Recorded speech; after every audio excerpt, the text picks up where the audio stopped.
When it rains, that is the biggest mechanism by which nutrients, leaking sewer pipes, ag runoff get into our waters. And in the area that I work in, the urban area, we look at how the city is aging, how we have older pipes. So rainfall is already a problem. If we increase that rainfall, we're going to have more problems. And it's really kind of unfortunate that the areas of the country with the oldest pipes, the Northeast and the Great Lakes region, are the areas that have the kind of highest prediction of increased intense rainfalls, and that's really when we see the problems. I think when we have big storms in the area, it's really the street flooding is visible. If you have a basement backup, that really affects you, but within a day or two you forget about it. However, the pollution, including the nutrients, the bacteria, all of the runoff has gone into the lake, and that pollution accumulates, especially throughout the summer, where you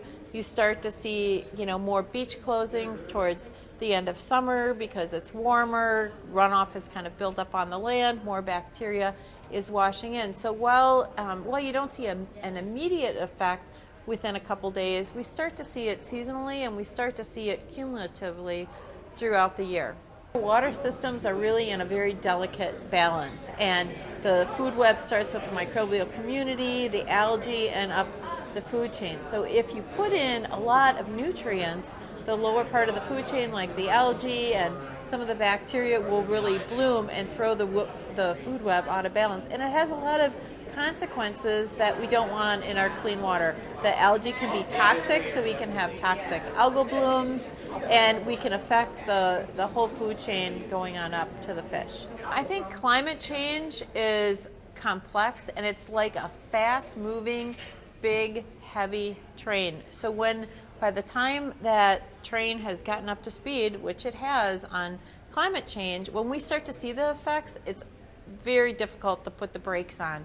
And I think having the public understand that no matter what we do now, it's going to take a long time to stop that train and put a halt on the things happening is really a challenge. When we start to see kind of these spikes in water temperature, aggravated harmful algal blooms, streams drying up, fish spawning in areas really affected because the temperature is going up, that train has left the station, and that should be a big red flag for people that it's going to be very difficult to put the brakes on that.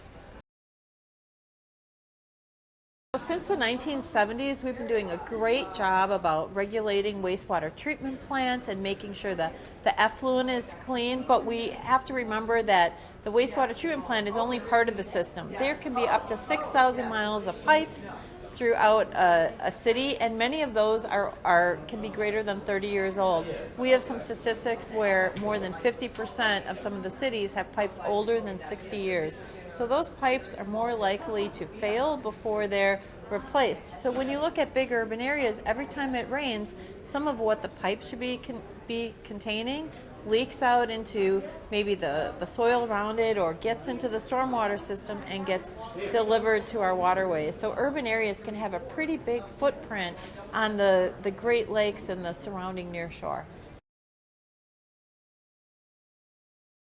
It's really amazing how we will fill a pothole within 24 hours, but we can have entire sewer lines down city blocks broken and really unrecognized until somebody stumbles across it. So some of the research we're doing in collaboration with USGS is to develop some technology that will allow rapid assessment of some of these areas to find the worst problems. If you're looking for a needle in a haystack, you need a rapid and cheap technology to kind of go through and survey these areas. So we look at everything from molecular tests that we can do on a water sample all the way to trying to work with USGS to develop a sensor that municipalities could use to find some of these problems. We're seeing in urban areas, stormwater runoff is a major problem, and it's probably listed now as one of the largest water quality impairments. We have concerns about combined sewer overflows. That might happen once or twice a year in intense rain, but every time it rains, we have stormwater going into our rivers. So there's a lot of things we can do up the river reaches to stop that stormwater from getting into the rivers and subsequently the Great Lakes that can really help improve water quality. And that goes from pinning down the problems and maybe some of the research we get involved with to the NGOs and the community groups that really work with neighbors and communities to kind of implement practices to keep that water on your own property. Rain gardens, rain barrels. So a lot of kind of community education all the way to research is needed to address the stormwater problem. No, and that's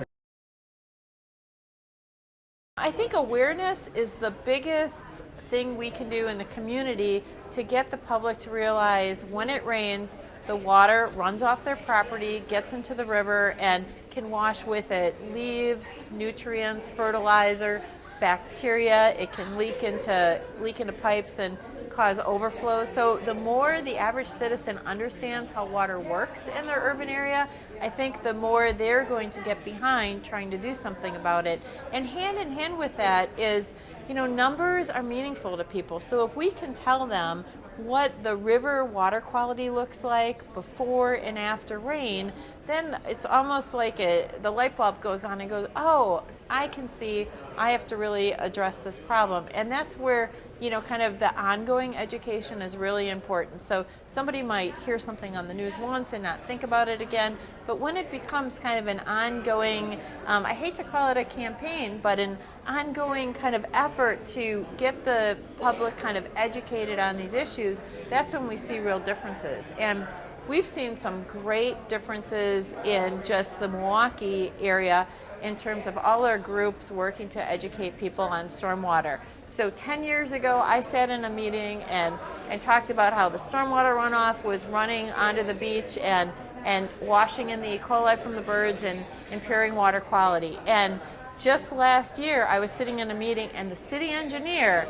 talked about exactly what I did. So he learned about the process of stormwater. He's incorporating it in their management practices. So that's gratifying when you see the public come back and talk about the information you've been giving them over the years. And we're really seeing that in the Milwaukee area through the efforts of many different groups. I think most people, when they look at the Great Lakes, they can appreciate how beautiful they are and what a great resource it is for recreation, for just enjoying nature, for the ecosystem services, which are things like getting clean drinking water, being able to use the beach, having a healthy sports fishery. I think it's easy to take those things for granted until you see the beach closed sign or the restrictions on fishing or the algae you have to walk through to get to a swimming area. So we want to prevent those things happening before the public is really affected. People will get really fired up when there's a problem, but they're maybe not so fired up when there is no problem. So getting them to understand, the consequences of not taking action now to protect the Great Lakes is really a challenge. And I think we have to just kind of keep doing that on an ongoing basis so the Great Lakes become part of their base of knowledge. They understand how they work and they understand what we have to do to protect the great things we have now. When we look forward and what we want to do with water quality, we can't be on a 5 or 10 year plan. We have to be on the 100-year plan. We have to look at how are we going to build our cities, because in 100 years most infrastructure would have been replaced. Many buildings will be replaced. We'll have much new development. So we should be looking forward, the 50 and 100-year plan to prevent problems before they start. So even as we mitigate anything new we put online, we should really be asking the question, will this withstand the heavy rainfalls we think might be coming more frequently due to climate change? Will this improve water quality rather than just keep it at the status quo? What new technologies can we use that maybe we didn't have available 10, 20 years ago? My initial work began in beach closings, and that was like the canary in the coal mine. We were seeing all these beach closings, and over the last 10 or 15 years, we've started investigating that, and the perception, unfortunately, was the whole lake is contaminated. But in fact, we found that beaches were closed because of really localized sources that were going on. So I think we have a much larger understanding about the two issues that affect the Great Lakes: the local coastal management, the areas that we're standing immediately on, and what do we need to do to prevent runoff and stop stormwater and maybe deter invasive species or the Gulf so we can enjoy that swimming beach. And that's one really important issue for that day-to-day enjoyment. The second part of that is we have to remember that we have to keep the eye on the whole lake too. So large tributaries, urban areas, large agricultural watersheds are really impacting also the entire lake and moving that ecosystem kind of off balance. So we have to kind of address the big long-term issues and also really the short-term immediate things to really get the maximum benefit in the Great Lakes.